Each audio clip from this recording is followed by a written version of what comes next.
Hey everyone, Jake Newton here with CPPS. Switching gears a little bit with this video, talking about some, for us, unorthodox content lately, but some valuable content for you, hopefully, as you are seeking to build upon your violence prevention and intervention programs.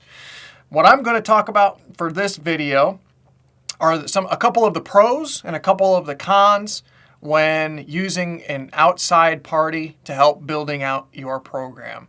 So first I'll start with the cons, and then second I'll go with the pros after that. But with the cons, there's a couple. As you can imagine, one is potential cost, and a second is a potential with either misunderstanding or lack of understanding with how your organization operates. So first, starting with the cost. Cost is what it is. There's a cost to doing business, of course, but anytime you start looking outside the four walls of your organization, it takes some money and resources to be able to get that accomplished. And if that's not something that you have or are prepared to spend, it's going to be adding stress to potentially getting that done if you're going to need those outside resources and building upon your program. So a pretty straightforward one there. But the second one is the lack of understanding. And a lot of times what happens is there can be a lack of understanding with like your organizational culture, or really understanding how you as a business or a school or a hospital, for example, tend to operate. Now, there's a lot of commonalities within industry, but each organization has their own culture, and there's nuance to how you do what you do. And using an outside party can require time for an organization to really get familiar with how you do your business, how you operate as an organization. And that familiarity, because even workplace violence prevention has nuance to it to be really successful, that can take time. And sometimes that relationship needs to be built upon, and it can take a couple of years maybe, or maybe it only takes a few months, but that can be a drawback, at least in the beginning stages of working with an outside organization to build your program. From the side of the benefits, there's a couple. The big one is you're getting the expertise.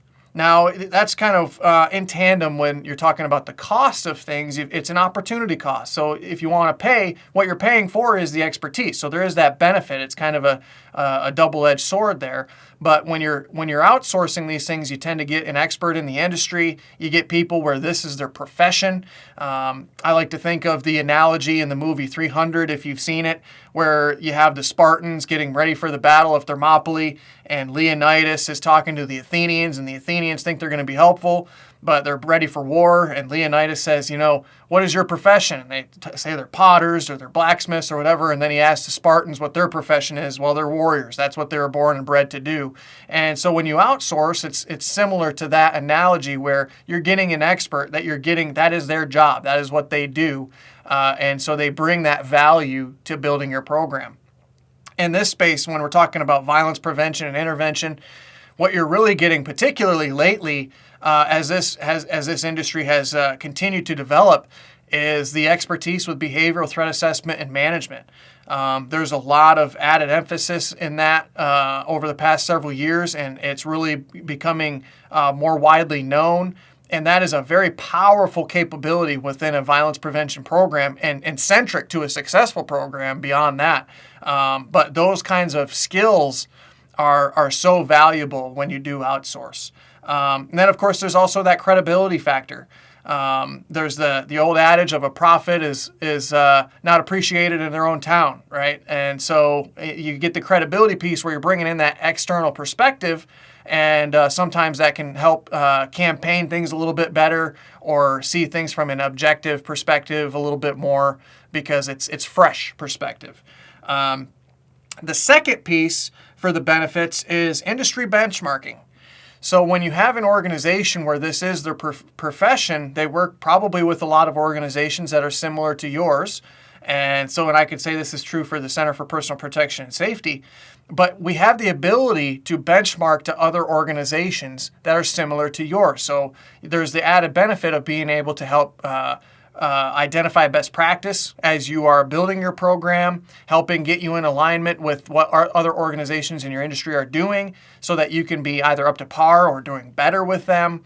But there's a lot of value added to your program of being able to align with your industry peers. And of course, you can sometimes do that on your own end as well, but being able to have that from the external resource as well as complementing that with the expertise can really add a lot of value. So it's the opportunity of looking of weighing the costs and the benefits, but ultimately there's different things that are going to be able to really help build your program. So if you have any questions, would love to hear some of your experiences in the comments of some things that you've noticed throughout the years in building your program. And of course, if you have any questions, let us know. We'd love to work with you building out your program. We're always here for you.